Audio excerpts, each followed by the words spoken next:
Okay, this is Rage and Meditation. This morning I've been thinking about, I feel like it was two different either studies or articles about studies that seem a bit opposed to each other, but I think they point to the same basic thing and the same basic premise. Um, and that is there's some evidence to suggest that both rage and meditation maybe aren't overrated, but they have it's a bit more complicated than like, oh, once you just master meditation, all your problems are solved, or any problems that come, you're going to be at peace. And then with rage, I think of things like rage rooms or screaming into a pillow or lots of different expressions of rage. And obviously, there's some that are nonviolent and there's some that are violent, but there's lots of rage. And it makes sense that we want these expressions of rage because there is so much in society that we kind of have to like bottle up and mask, and it builds up, and like the want for a release is great, and I think can be helpful. I don't think meditation or rage as the healing properties of either. Like, I think there certainly are some, but here's the thinking on each of these that was explained to me in these articles that I don't remember where I read them or when I read them, so I can't give you citations. So this is baseless, not baseless, sort of basic speculation off of something I read a while ago. But for the meditation, this was actually a YouTube video, but it was like a reporter doing it, and I think it was a news organization. Um, but it's basically that like meditation is obviously this thing that's very popular and has become quite mainstream. And I mean, David Lynch just died, and he was a long time like advocate for transcendental meditation.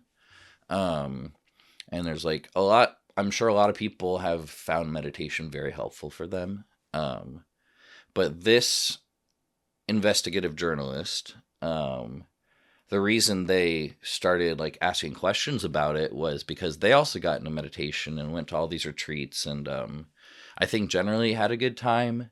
And I don't remember if they had this or they just started hearing about it more and then they started asking questions.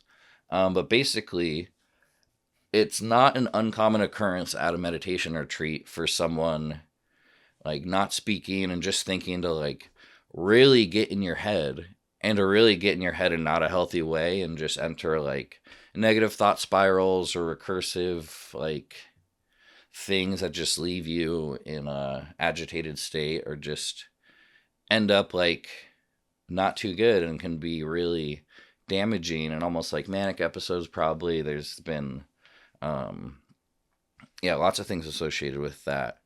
And when this reporter started asking questions of like the meditation experts and the people who are running these retreats, it was something that they would be like, oh, yes, this is a thing.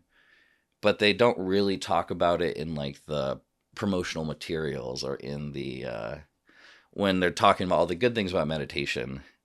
And so it's sort of this place where when someone becomes intertwined with like part of their identity is that they're so into meditation and it's like this great thing for them, um, that there is just sort of this in-group protection almost, or because even a lot of these people were like had higher degrees and but were also quite involved with meditation and had their own personal interests.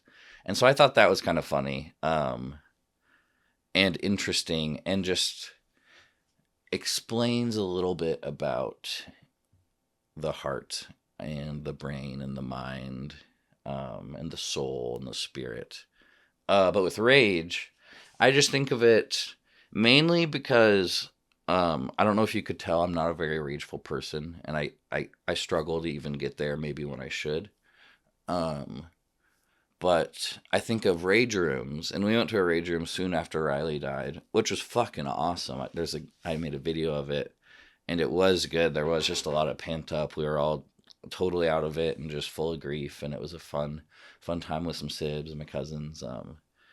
But I think of the Rage Room, and what was awesome about it and what was healing about it for me wasn't the fact that I was like so mad at Riley for dying, even though maybe in some ways I am, and there's still the stuff and feelings associated with that. But it was just so fucking fun to smash stuff, and it felt like something that Riley would love doing. And that's what I got out of the Rage Room. Not to besmirch anyone who's gotten good healing out of expressions of rage. But basically, the article that I read about rage was sort of similar in an opposite way to meditation, which was that, like, yes, like it's not good to have repressed rage and just bottle everything up and not have outlets for it. But this is kind of just suggesting caution when, like, doing things to, like, amplify your rage or to, like, get in a I guess like a triggered state or whatever. And so I don't have any of the answers here, but this is basically saying that that's also not like great for your peace and for your healing. And I would say the grand thesis that like ties these two together is more about how I would say that like peace and healing and balance is more of a process than something simplistic that you just need to do the one thing to like counter and fix. And that is, I guess, mainly like probably what happens with these issues is when there is such a obsession with this meditation is going to heal me, or I'm sure the people who like meditation doesn't really work for, it starts feeling weird and they start feeling out of it, but then they just think they're doing it wrong, and that can just be this like cycle of shame and pain.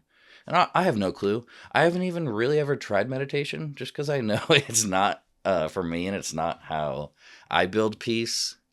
Like, honestly, cooking is a massive form of meditation and a massive form of inner peacemaking for me.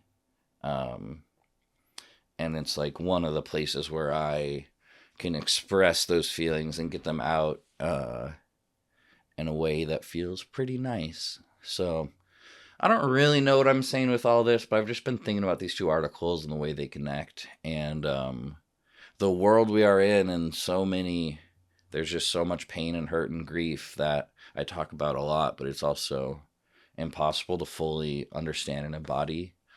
And just the fact that we also got to keep on keeping on and finding the joy and the peace where we can, and also trying to help build our own muscles and support others in the goal of learning to construct peace for yourself and for others, and to we just we gotta lock in, folks. And I think a big part of that is caring for yourself, and also trying to just build peace however you can. Okay, I feel boring. Bye.